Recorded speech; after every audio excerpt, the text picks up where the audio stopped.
এই সত্য কালেমার দাওয়াত দেওয়ার জন্য আল্লাহ রাব্বুল আলামিন আপন হাবিব রহমাতাল লিল আলামিন নবীকে সূরতে বাশার রূপ দান করে এই বিশ্বভুবনের মধ্যে আল্লাহ তাআলা প্রেরণ করেছেন শুধুমাত্র ওই সত্য কালেমার ইনভাইট করার জন্য, দাওয়াত করার জন্য। মায়ার নবী, দয়ার নবী পৃথিবীর মধ্যে শুভাগমন করে ওই সত্য কালেমার দাওয়াত দিতে যাইয়া আমার দয়াল নবীর হাতে কোনো অস্ত্র হাতে নেন নাই, দয়াল নবী কোনো বোমাবাজি করেন নাই, আমার মায়ার নবী কারো দিলের মধ্যে আঘাত দেন নাই, তার কোমরের মধ্যে কষ্ট দেন নাই। রাহমাতাল লিল আলামিন মায়ার নবীজি মধুমাখা জবান মোবারক দিয়া বেদিনের কাছে যখন দিনের দাওয়াত দিতেন তখন তাদের পাষাণ দিলটা মোমের মতো নরম হয়ে যাইত। কিন্তু যুবক ভাইয়ের আমার, এই সত্য কালেমার মেসেজ নিয়ে রাহমাতাল লিল আলামিন নবী প্রথম গিয়েছিলেন আপন চাচা আবু জেহেলের কাছে। কার কাছে? গভীর মনোযোগ, আবু জেহেলের কাছে আমার নবী যাইয়া কালেমার যখন দাওয়াত দিলেন, চাচা আপনি ওই কালেমা পাঠ করুন। আবু জেহেল ডাক দিয়া কয়, বাতিজা তোমার এই কালেমা যে সত্যবাণী এটার ডকুমেন্ট কি আছে তোমার কাছে? ওই সত্য কালেমার কোন প্রমাণ তুমি দিতে পারবা? মুস্কি মুস্কি হাসি দিয়া জিন্দা নবী বললেন, চাচা এই সত্য কালেমার কোন ডকুমেন্ট আপনার দরকার? তখন আবু জেহেল ডাক দিয়া কয়, বাতিজা আমি তখনই মনে করব তোমার এই কালেমা সত্যবাণী যদি আসমানের চন্দ্রটা দুই টুকরা করে দেখাতে পারো। আমার নবী ডাক দিয়া কয়, চাচা আসমানের চন্দ্র দুটুকরো হলেই কি আপনি কালেমা পড়বেন? আবু জেহেল কয়, আগে দেখাও।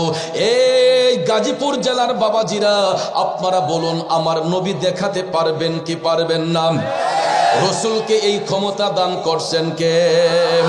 এই জন্য পাকিস্তানের কবি চমৎকার ভাষায় লিখেছেন, আবু জেহেল নে ভি কাহা চাঁদ দো টুকরে কর হে वो भी करके दिखाया है वो नबी हमारा है जिसका कोई सानी नहीं वो नबी हमारा है मुस्तफा की अज़मत क्या हद है ना किनारा है। কষ্ট হচ্ছে আমার বাবাজিরা, জগতের বন্ধুরা রে, ও মুরব্বী বাবাজিরা, আমার যুবক ভাইয়েরা, মায়ার নবী দয়ার নবীজি আবু জেহেলের প্রশ্ন করার সঙ্গে সঙ্গে হাত মোবারক উঠাইয়া মায়ার নবীজি আকাশের চন্দ্রের দিকে ইশারা করতে দেরি হয়েছে, আকাশের চাঁদ দুই টুকরো হইতে দেরি করে নাই। আরো জোরে কন, সায়াতি শাজারু নাতাকাল হাজারু শাক্কাল কমারু বিইশারাতিহি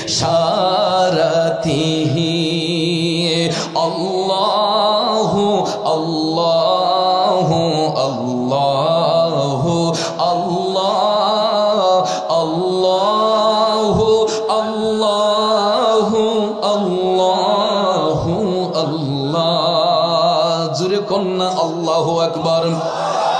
আমার মদিনার কামলিওয়ালা নবী, মায়ার নবী, দয়ার নবীজি আবু জেহেলের চোখের সামনে জ্বলন্ত মুজিজা মুবারক দেখালেন, আঙ্গুল মুবারক দিয়ে ইশারা করে চাঁদ দুটুকরো করে। দয়াল নবী মুস্কি হেসে বললেন, চাচা এবার দেখলেন তো, বলুন কালেমা পড়বেন নি? বেঈমান আবু জেহেল রসুলকে ডাক দিয়া কয়, ভাতিজা আর কত জাদু মন্ত্র দেখাইবা? আরো জোরে কন্যা উযুবিল্লাহ। নবীর প্রেমিকেরা, বেঈমান আবু জেহেল আমার রসুলকে বলে রসুল নাকি জাদুকর।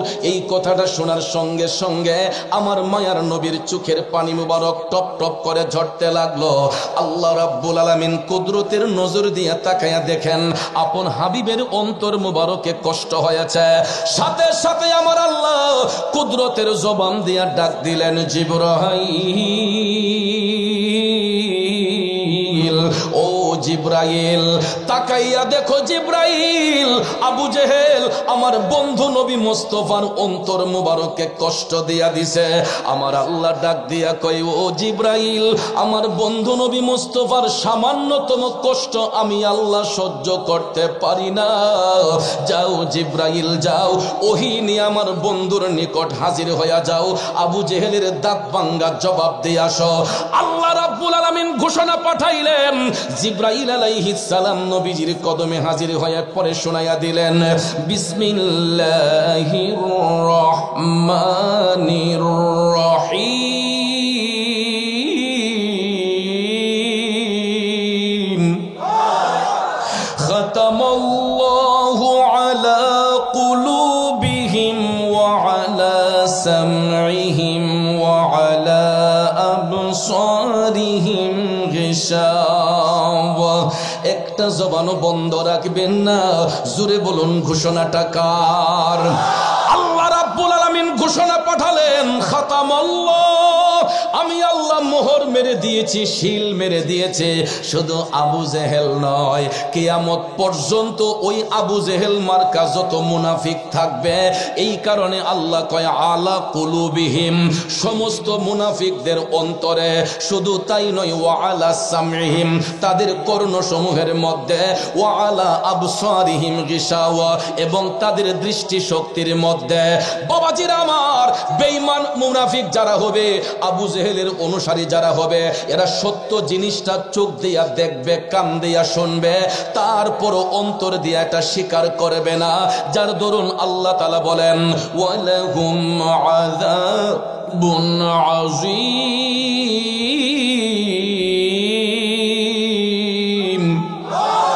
ওই সমস্ত মুনাফিকদের জন্য আমি আল্লাহ যন্ত্রণাদায়ক শাস্তি নির্ধারণ করে রেখেছে।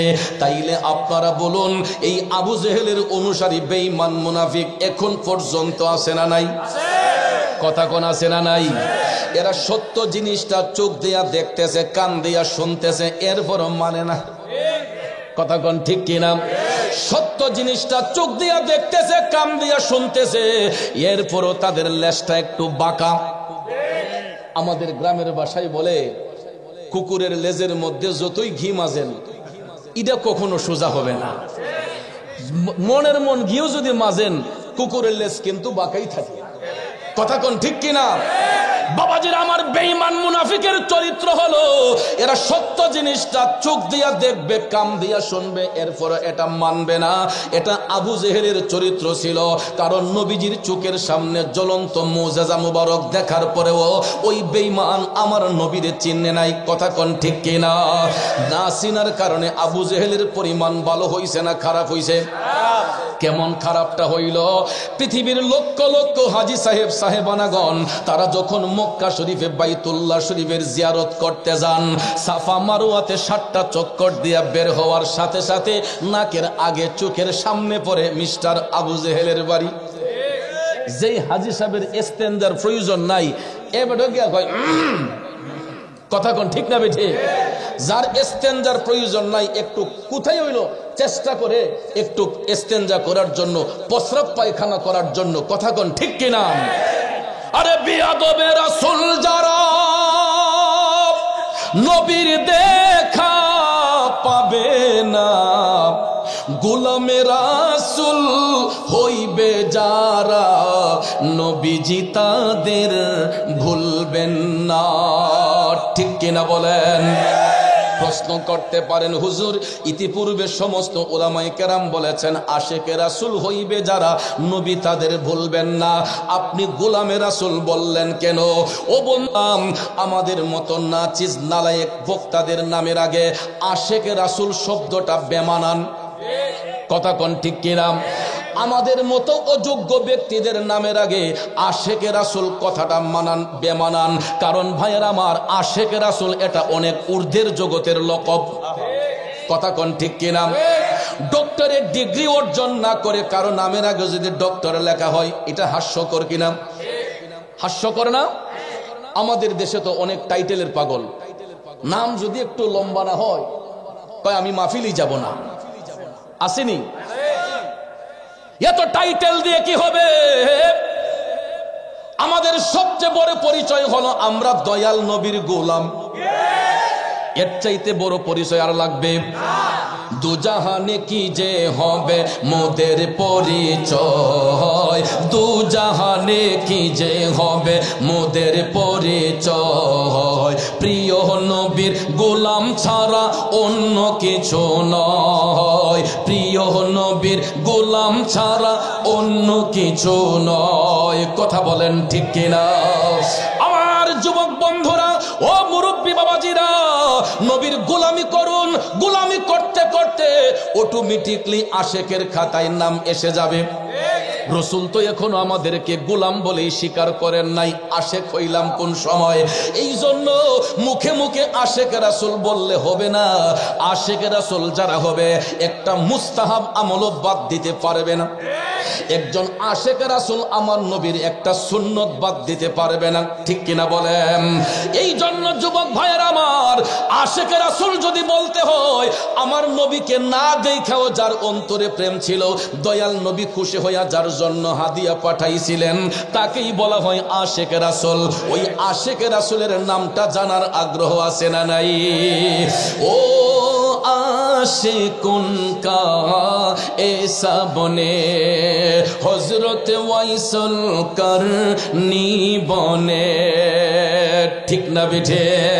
ওয়াইসাল করনের নামটা তো অবশ্যই শুনেছেন। কেমন নবীর প্রেমিক! উহুদের ময়দানে আমার মদিনার কামলিওয়ালা নবী, নূরের নবী, মায়ার নবীর একখানা দন্ত মোবারক শাহাদাত বরণ করেছিল। আর ওই সংবাদটা কাশফুল কুলবের মাধ্যমে জানতে পেরেছিলেন করণ দেশের সেই নবীর পাগল, যার নাম হচ্ছে হযরতে ওয়াইস। ঠিক কিনা কোন? আপনারা বলেন, তখন কি মোবাইল ফোন ছিল? ইন্টারনেট ছিল? হোয়াটসঅ্যাপ মেসেঞ্জার ছিল? গুগল সফটওয়্যার ছিল? কোন সফটওয়্যার তখন আবিষ্কার হয় নাই। কিন্তু আমার আল্লাহ একটা সফটওয়্যারের আবিষ্কার করে দিয়েছেন। এটা প্রত্যেকটা মানুষের বাম স্তনের 2 আঙ্গুল নিচে থাকে। এটাকে বলা হয় লাতিফায়ে কালব। কি বলা হয়? এটা জন্মের পরে আয়নার মতো পরিষ্কার থাকে, কিন্তু মানুষ যখন সাবালক সাবালিকা হয়, নফসে আম্মারার ধোঁকার মধ্যে পড়ে পাপ করতে করতে এই সফটওয়্যারটা টিক্কার মতো কালো হয়ে যায়, যার দরুন এই সফটওয়্যারে কোনো কাজ করে না। মোবাইল ফোনে দেখবেন যখন ভাইরাস ঢুকে এটাকে ফ্লাশ দিতে হয়। ঠিক না বেঠিক? মাঝে মধ্যে দেখবেন মোবাইল ফোনও হ্যাং মারে, মারে কিনা? এটাকে কম্পিউটারের ভিতরে ঢুকিয়ে এটার ফ্লাশ দিয়ে এটাকে সুন্দর করতে হয়, রিস্টার্ট দিয়ে। কথা কোন ঠিক কিনা? ঠিক তদ্রুপ ভাবে প্রত্যেকটা মানুষের বাম স্তনের 2 আঙ্গুল নিচে একটা কালব আছে, এটাকে বলা হয় লাতিফায়ে কালব। এটা জন্মের পরে আয়নার মতো পরিষ্কার থাকে, কিন্তু মানুষ যখন সাবালক সাবালিকা হয়, পাপ করতে করতে, গুনাহ করতে করতে সেই আয়নার মতো পরিষ্কার কালবটা টিক্কার মতো কালো হয়ে যায়। যেই কারণে মানুষের দিল শক্ত হয়ে যায়, মানুষের চোখ দিয়ে পানি আসে না, মানুষ মানুষকে খুন করতে দ্বিধা করে না, মানুষ মানুষকে ওজনে কম দিতে দ্বিধা করে না, মানুষ মানুষের সঙ্গে বেঈমানি করতে দ্বিধা করে না। কারণ হলো আমাদের কালবের মধ্যে এমন ভাবে ভাইরাস আক্রান্ত হয়েছে, এমন ভাবে এটা ময়লা যুক্ত হয়ে গেছে, যেটার মধ্যে কোনো কাজ নাই, যেটার মধ্যে কোনো জিকির নাই, যেটার মধ্যে কোনো ইবাদত নাই, যেটার মধ্যে কোনো দুরুদের আমল নাই। যেই কারণে আমাদের কালবটা মরে আছে। কিন্তু ভাইয়ার আমার, আমালুস শরীয়তে ইমাম ইশকে মোহব্বত আলা হযরত বলেছেন, একজন আশিক রাসূল যদি হয়, একজন ব্যক্তি যদি তার কাশফুল কুলুব করতে পারে, অন্তর চক্ষুটা যদি খুলতে পারে, ওই ব্যক্তি আপন কালবের দিকে দৃষ্টি করলে আমার আল্লাহর আরশ পর্যন্ত দেখা সম্ভব হয়ে যায়। আরো জোরে জোরে কন্যা সুবহানাল্লাহ। এ নবীর প্রেমিকেরা গভীর মনোযোগ, মনোযোগ। ওয়াইস আল কারণী কেমন আশিক রাসূল করণ দেশের মধ্যে থাইকা কাশফুল কুলবের মাধ্যমে জানতে পেরেছিলেন আমার নবীজির দন্ত মুবারক শাহাদাত বরণ করেছে। আব্বাজির আমার একটা খুশির বিষয় হলো, আমার নবীর দন্ত মুবারক শহীদ হওয়ার পরে রাসূল যেই জায়গাটাতে গিয়ে বসেছিলেন, ওই জায়গাটা বর্তমানে হাজী সাহেবদের দেখা সম্ভব হয় নাই, কিন্তু আমি অধম গুনাহগারের কয়েকবার দেখা সম্ভব হয়েছে।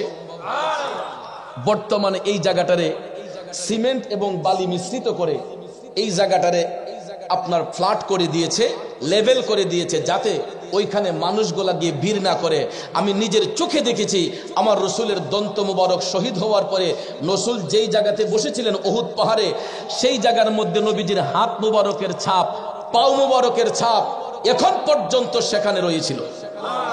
কিন্তু মানুষ সেখানে গিয়ে ভিড় করে, এই জন্য সিমেন্ট বালি দিয়ে এই জায়গাটা লেভেল করে দেয়া হয়েছে। ওই নবীজি দান্ত মুবারক শহীদ হওয়ার পরে কাশফুল কলবের মাধ্যমে সংবাদ জানতে পেরেছিলেন। হযরতে ওয়াইসাল কারণে তিনি যখন জানতে পারলেন নবীজির দন্ত মুবারক শহীদ হয়েছে, টপ টপ করে চোখের পানি ছেড়ে কান্না শুরু করে দিলেন। তিনি ভাবতে লাগলেন নবীজির কোন দাঁত মুবারকটা শহীদ হলো, উপরের পারি থেকে নাকি নিচের পারি থেকে, উপর থেকে পড়লো নাকি নিচ থেকে পড়লো। এই টেনশনে হযরতে ওয়াইসাল কারণে তিনি প্রথমে ভাবলেন আগে বুঝতে হবে আমার নবীর ব্যথাটা কতটুক হয়েছে। ওই ব্যথাটা অনুভব করার জন্য হযরতে ওয়াইসাল কারণে উপরের পারি থেকে সর্বপ্রথমে একটা দাঁত মোবারক টান দিয়া যখন খুললেন, রক্ত মোবারক ফিসকে মেরে যখন বের হয়েছে গো, ওয়াইসাল কারণে ঠক ঠক করে চোখের পানি ছাইরা কান্দে। না জানি আমার দিনের নবী কত কষ্ট পাইছে। ওয়াইসাল কারণে কান্দে, আমার নবীর না জানি কতটুক কষ্ট হয়েছে। তখন পাগলা কয় না, মনে হয় উপর থেকে নয় নিচ থেকে একটা খুলে দেখি, তখন নিচের পারি থেকে আরেকটা দাঁত টান দিয়ে খুললেন। এও ইনজেকশনে অচেতন করে নয়, স্বজ্ঞানে সমস্তিষ্কে ওয়াইসাল কারণে একটা একটা দাঁতে দইরা টানতে টানতে আমার নবীর ভালোবাসায়, আমার নবীর বিরহ বেদনায় নিজের একটা একটা দাঁতে দইরা টানতে টানতে গ নিজের 32টা দাঁত মোবারক কুরবান কইরা দিছে। पाया नबी को एक दात पर उनको 32 घराना खुल गए इश्क नबी दिल में पैदा करो क्या रसूले खुदा को भूलोगे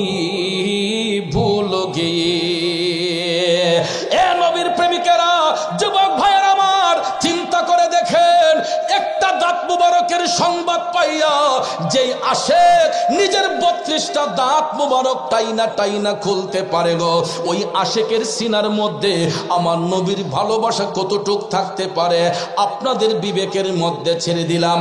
এবার আসুন আমার রাসূল ওই আশেকের জন্য নবী খুশি হইয়া কি পাঠাইলেন একটু জানি। মায়ার নবী, দয়ার নবী সাহাবায়ে কেরামের মাজলিসের মধ্যে বসে আলোচনা করতেছেন। খারাপ লাগতেছে? কষ্ট হইতেছে?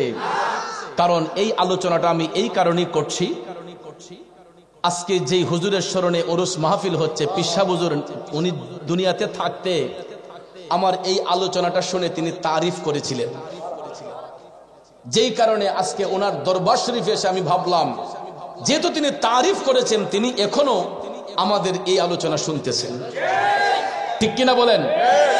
আমরা হয়তো ওলিদের আল্লাহু আকবার, ইয়া রাসূলুল্লাহ, গাউসুল আজম দস্তগীর, গভীর মনোযোগ বাবাজির আমার, আলোচনা অনেক লম্বা হয়ে যাবে, কিন্তু সময়ের দিক বিবেচনা করে আমি শর্ট শর্ট করে কিছু কথা বলে যাব, অসুবিধা হবে? ভাইয়ারা আমার, মায়ার নবী দয়ার নবী 63 বছর জিন্দেগি কাল মোবারক সূরতে বাশার রূপে কাটানোর শেষ প্রান্তে সাহাবায়ে কেরামের মাজলিসে রাসূল আলোচনা করতেছেন। প্রায় সময় আসহাবে সুফার মধ্যে বসে আমার রাসূল যখন সাহাবায়ে কেরামকে তালিম প্রদান করতেন, নবীজির শরীর মোবারকের পবিত্র পোশাক মোবারক, পৃথিবীর মধ্যে তো এর চাইতে উত্তম পোশাক মোবারক আর কিছু হইতে পারে না, ঠিক কিনা বলেন? আমার নবীর শরীর মুবারকের জুব্বা মুবারক খানা নূরে ঝলঝল করতেছে। এই দৃশ্যটা দেখতে পাইলেন নবীর প্রিয় সাহাবী হযরতে উমর ইবনুল খাত্তাব রাদিয়াল্লাহু তাআলা আনহু। তিনি যখন দেখতেছেন নবীজির পোশাক মুবারক থেকে ফোকাস লাইটের মতো নূরে ঝলঝল বের হচ্ছে, নূরে ঝলঝল করতেছে, হযরতে উমর রাদিয়াল্লাহু তাআলা আনহু আমার নবীজিকে সালাম প্রদান করলেন, আসসালাতু ওয়াসসালামু আলাইকা ইয়া রাসূল রাসূলুল্লাহ, নবী গো আমি গোলাম আপনার কদমে জানতে চাই, যেই দিন আপনার ভেসাল হবে, ইন্তেকাল মুবারক হবে, নবী গো আপনার এই জুব্বা মুবারক খানা আমরা কি করব, কাকে দান করব? ভাইয়েরা আমার, বন্ধুরা আমার, এই বিষয় নিয়ে অনেক উলামায়ে কেরাম গবেষণা করে রিসার্চ করে বলেছেন, হযরতে উমর হয়তো প্রশ্ন করেছিলেন জুব্বাটা নিজে পাওয়ার জন্য, যে রাসূল হয়তো বলে দিবেন উমর তুমি সেটা নিয়ে নিও, কিন্তু হযরতে উমর রাদিয়াল্লাহু তাআলা আনহু প্রশ্ন করার পরে রাসূল কোনো উত্তর করেন নাই। একই প্রশ্ন করার জন্য দাঁড়িয়ে গেলেন বেলায়েতের বাদশা, বেলায়েতের সম্রাট শেরে খুদা হযরতে মাওলায়ে আলী কাররামাল্লাহু ওয়াজহাহু, তিনিও দাঁড়িয়ে সালাম দিলেন, আসসালাতু ওয়াসসালামু আলাইকা ইয়া রাসূলুল্লাহ, নবী গো আমি গোলাম জানতে চাই আপনার ইন্তেকাল মুবারকের পরে, ভেসাল মুবারকের পরে আপনার এই জুব্বা মুবারক খানা কি করব, কাকে দান করব? আমার রাসূল তখনও উত্তর করেন নাই। একজন একজন করে অনেকেই প্রশ্ন করলেন, দয়াল নবী কারো প্রশ্নের জবাব দিচ্ছেন না। হঠাৎ করে দেখা যায় মায়ার নবীর চোখের পানি মুবারক টপ টপ করে ঝরতেছে। হযরতে ওমর রাদিয়াল্লাহু তাআলা আনহু ডাক দিয়া কই, ইয়া রাসূলুল্লাহ, নবী গো, ওগো মায়ার নবীজি, আমরা গোলামরা কি কোনো কারণে আপনার অন্তর মুবারকে কষ্ট দিয়েছে? দয়াল নবী আমার আবেগ আপ্লুত হয়ে বললেন, ও আমার সাহাবারা, ওমর তোমরা কখনো আমি রাসূলকে কষ্ট দিতে পারো না। তখন সাহাবায়ে কেরাম বললেন, নবী গো তাইলে আপনি এইভাবে কান্না করতেছেন কেন ইয়া রাসূলুল্লাহ? নিশ্চয়ই আমরা কোনো আঘাত করেছি। মায়ার নবী ডাক দিয়া কয়, না ওমর না, আমি এই মুহূর্তে আমার একটা পাগলার কথা স্মরণ কইরা কান্দি। ওমর রে, আমি এই মুহূর্তে আমার একটা পাগলার কথা স্মরণ কইরা কান্দি। হযরত ওমর রাদিয়াল্লাহু তাআলা আনহু ডাক দিয়া কয়, নবী গো, কে সেই এত বড় ভাগ্যবান পাগল যার জন্য দিনের নবী চোখের পানি ছাইরা কান্দে? নবী গো, কে সেই আশেক, কে সেই নবীর পাগল যার জন্য দিনের নবী চোখের পানি ছাইরা কান্দে? আমার রাসূল তখন ডাক দিলেন, উমর আমি তার সঙ্গে কোনোদিন সরাসরি সাক্ষাৎ করি নাই, ফেস টু ফেস তার সঙ্গে আমার দেখা হয় নাই, তবে আমার পাগলার নাম হচ্ছে ওয়াইস। নাম কি? আমার পাগলার নাম হচ্ছে ওয়াইস। সাহাবায়ে কেরাম বললেন, ইয়া রাসূলুল্লাহ তিনি কোথায় থাকেন? আমার রাসূল তখন বললেন, সেই ইয়ামেন প্রদেশের অন্তরালে করণ একটা এলাকা, ওই এলাকার মধ্যে থাকে। মায়ার নবী ডাক দিলেন, উমর যেই দিন আমি রাসূলের ভেসাল হবে, আমার ভেসালের পরে আমার জুব্বা নিয়ে তোমরা কেউ টানাটানি করবা না। এই জুব্বাটা তুমি আমার আলীকে সাথে লইয়া করণ দেশে যাইয়া আমার পাগল ওয়াইসকে যখন খুঁজে পাইবা, তাকে আমি নবীর পক্ষ থেকে সালাম দিবা আর আমার গুনাহগার উম্মতের জন্য দোয়া করতে বলবা। পরিশেষে আমি নবীর ব্যবহৃত এই জুব্বাখানা আমার পাগল ওয়াইসকে তোমরা হাদিয়া দিয়া আসবা। নবী নবী করে আর কত কাবি করে, আর কত কাল আমি কাঁদব। খারাপ লাগতেছে ভাইয়েরাম। সাহাবায়ে কেরাম ডাক দিয়ে বললেন, নবী গো আমরা না হয় সেখানে গেলাম, কিন্তু ওয়াইস নামে তো আরো লোক সেখানে থাকতে পারে। মনে করেন আপনাদের এলাকায় উত্তর পাড়ায় যদি একজন আব্দুল করিম থাকে, দক্ষিণ পাড়ায় একজন থাকতে পারে না? একই নামের লোক 4-5 জন একটা এলাকায় আছে না নাই? সাহাবায়ে কেরাম বলেন, ইয়া রাসূলুল্লাহ আপনার পাগল ওয়াইসকে আমরা চিনবো কেমনে? তাকে তো কোনোদিন দেখি নাই, তার পরিচয় আমরা জানবো কিভাবে? এখানে আরেকটা হাকিকত হলো, ওয়াইসার কারণে কিন্তু রাসূলের সঙ্গে সরাসরি কখনো সাক্ষাৎ হয় নাই, ঠিক কিনা কোন? এমত অবস্থায় সাহাবায়ে কেরাম জানতে চাইলেন, ইয়া রাসূলুল্লাহ চিনবো কিভাবে? আপনারা বলুন আমার দয়াল নবী চিনাতে পারবেন কি পারবেন না? গভীর মনোযোগ। আমার মদিনার কামলিওয়ালা নবী ডাক দিয়ে বলতেছেন, উমর ওই নামের কাউকে যদি সেখানে খুঁজে পাও, এত সহজে সে তার নাম পরিচয় তোমাদেরকে বলবে না, একটু ঘোরাবে পেছাবে, কিন্তু লক্ষ্য করে তোমরা দেখবা তার ডান হাতটা মুঠ করা থাকবে। ওই হাতের মুঠটা যদি খুলতে পারো তখন দেখবা তার হাতের মধ্যে সাদা একটা দাগ আছে। ওই দাগটা যদি খুঁজা পাও বুঝবা সেই হলো আমি নবীর প্রেমের পাগল ওয়াইস। নবীর কথা সত্য না মিথ্যা? আরো জোরে কোন সত্য না মিথ্যা? নবীর প্রেমিকেরা, যুবক ভাইয়েরা, আমার বাবাজিরা গো, সাহাবায়ে কেরাম আমার নবীর কথার উপর ঈমান আনলেন, বিশ্বাস রাখলেন। যার যার মতো করে সবাই আপন আপন হুজরাতে চলে গেলেন। তারই ধারাবাহিকতায় দিন যায় রাত যায়, দিন যায় রাত যায়। যাইতে যাইতে যাইতে হঠাৎ একদিন শোনা যায় মদিনার কামলিওয়ালা নবী, নূরের নবী, মায়ার নবীর বেসাল মুবারক হয়েছে, ইন্তেকাল মুবারক হয়েছে। আল্লাহু আকবার। নবীজির ইন্তেকাল হয়েছে। এখন আপনারা বলেন রাসূল কি মরে গেছেন? নবী মরা না জিন্দা? তাইলে জিন্দা নবীর আবার ইন্তেকাল হয় কেন?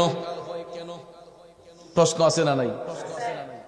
সাধারণ পাবলিকদেরকে তো এরকম প্রশ্ন করে আটকায়। রাসূল যদি হায়াতুন নবী, জিন্দা নবী হয়, ওনার আবার ইন্তেকাল হয় কিভাবে? এই প্রশ্ন দিলে উত্তরটা দিব কিভাবে? অনেকের মধ্যে হেজিটেশন লাগে, ঠিক কি না? এ নবীর প্রেমিকেরা, এই উত্তরটা দেওয়ার জন্য আপনাকে মাদ্রাসার বারান্দায় যাওয়ার প্রয়োজন নাই। শুধুমাত্র আকল দিয়া, বিবেক দিয়া ওই ব্যক্তিকে বলে দিবেন, ভাই উত্তর দেব পরে, আগে বলুন আমার রাসূল শিখতে আসছেন নাকি শিখাইতে আসছেন? নবী কি শিখতে আসছেন না শিক্ষা দিতে আসছেন? আল্লাহ ব্যতীত পৃথিবীতে আমার রাসূলের কোন শিক্ষক আছে? কারণ তিনি বেনজির, বেমিসাল, ঠিক কিনা? যার সঙ্গে কারো কোনো তুলনা আছে? নবীজির শিক্ষক অনলি ওয়ান পারসন, তিনি হলেন রব্বুল আলামিনের অনলি ওয়ান স্পেশাল স্টুডেন্ট। উনি হচ্ছেন আওয়ার মেসেঞ্জার মুহাম্মদ রাসূলুল্লাহ সাল্লাল্লাহু আলাইহি ওয়াসাল্লাম, ঠিক কিনা বলুন? ভাইয়ার আমার, দেখেন কেমন শিক্ষকের কেমন ছাত্র, কেমন শিক্ষকের কেমন ছাত্র। আমার আল্লাহর লকব হলো রাব্বুল আলামিন, আমার নবীর লকব হলো রাহমাতাল লিল আলামিন, ঠিক কিনা কোন? রাব্বুল আলামিন আমার আল্লাহর উপাধি, রাহমাতাল লিল আলামিন নবীর উপাধি। রাব্বুল আলামিন শব্দের অর্থ গোটা জাহানের পালন কর্তা, রাহমাতাল লিল আলামিন অর্থ গোটা জাহানের রহমত। আলামের বহু বচন আলামিন। আলাম দ্বারা একটা জগৎকে বোঝানো হয়, আর আলামিন দ্বারা আল্লাহর কুল কায়নাতকে বোঝানো হয়। আল্লাহ হচ্ছেন রাব্বুল আলামিন, গোটা জাহানের পালন কর্তা। আল্লাহ কয় আমি যেখানে গোটা জাহানের পালন কর্তা, আমার হাবিব হবে গোটা জাহানের রহমত। এই জন্য আল্লাহ কয় আমার হাবিব হলো রাহমাতাল লিল আলামিন। এবার প্র্যাকটিক্যালি একটা প্রমাণ নিবেন। রাব্বুল আলামিন লিখতে আরবি যতটা অক্ষর লাগে, রাহমাতাল লিল আলামিন লিখতে আরবি ততটা অক্ষর লাগে। মক্কাতুল মুকাররমা লিখতে আরবি যতটা অক্ষর লাগে, মদিনাতুল মুনাওয়ারা লিখতে আরবি ততটা অক্ষর লাগে।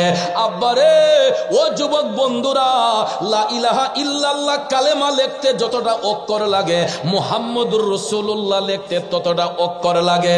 মসজিদ লিখতে যতটা অক্ষর লাগে, মাদ্রাসা লিখতে ততটা অক্ষর লাগে। তাইলে নামের সাথে নাম মিলায়া আপন হাবিবকে ইজ্জত দিছেন কে? ওয়ারাফা'না লাকা যিকরাক, ঠিক কিনা? আল্লাহ কয় ও হাবিব, দুনিয়ার টন্যা বলবিরা আপনাকে ইজ্জত দিলেই কি না দিলেই কি, আমার আল্লাহ কয় হাবিব আপনার ইজ্জত, আপনার প্রশংসা বুলন্দ করেছে আমি আল্লাহ, ঠিক না বেঠিক?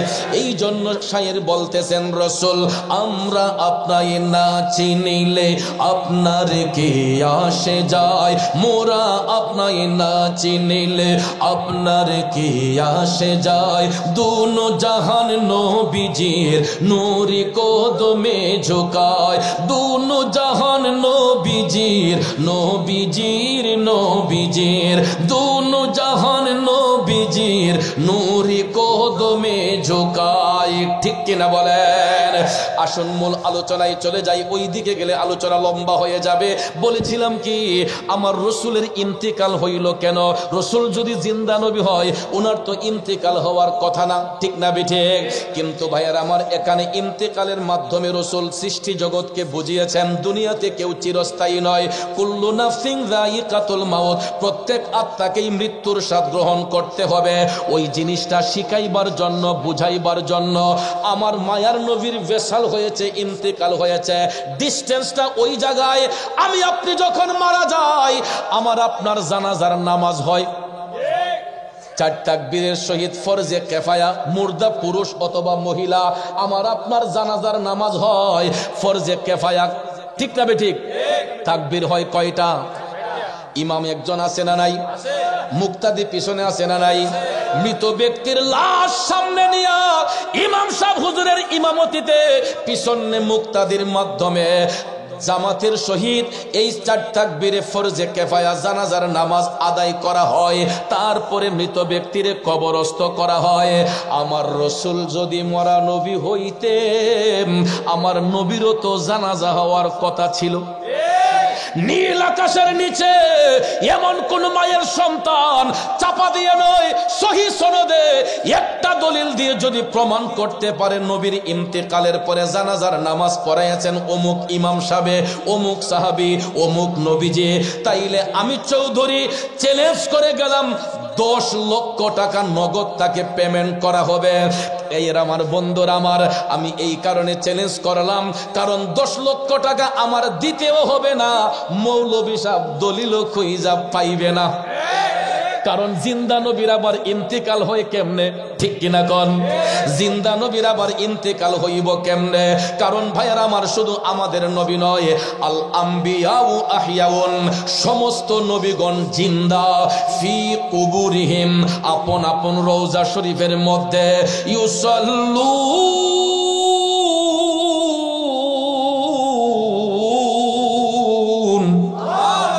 এটা মুজারের শেগা। ঠিক না বেঠে? তারা নির্দিষ্ট টাইমে সালাত আদায় করেন।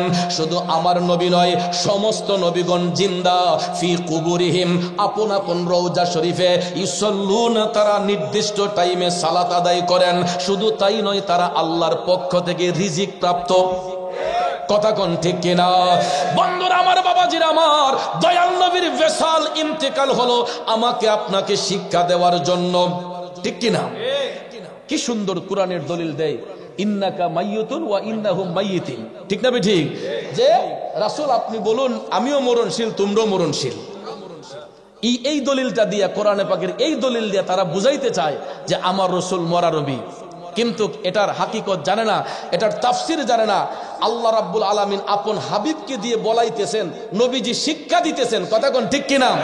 রসুল তো শিক্ষা দিতেছেন, উনি তো শুধু ইহকালের নবী নয়, তিনি তো পরকালের নবী। কথা কোন ঠিক কিনা? তিনি ৮০,০০০ আলমের নবী। আল্লাহর সৃষ্টি জগতে যতটা জগৎ সমূহ রয়েছে, প্রত্যেকটা জগতের জন্য তিনি রহমাতুল লিল আমার ভাইয়েরা বন্ধুরা।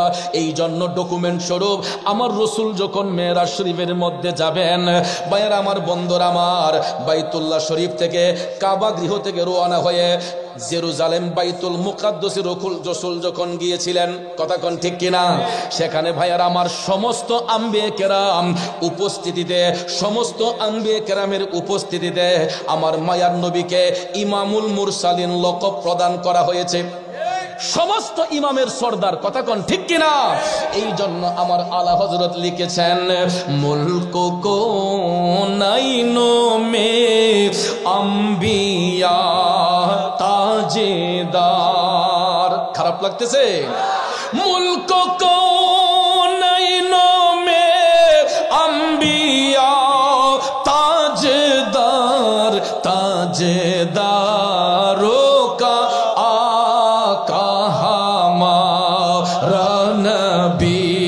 सबसे औला वो आला हमारा नबी, सबसे बाला वो आला हमारा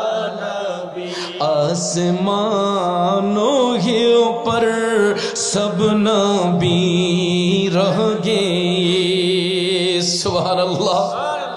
आसमानों पर सब नबी रह गए, अर्शो आज़म पे पोछा हमारा नबी। जुरे की सुभान अल्लाह बोलबेन ना। ओ बंधु, अल्लाहु अकबर, या रसूल अल्लाह। जरे घरे जालो, घरे घरे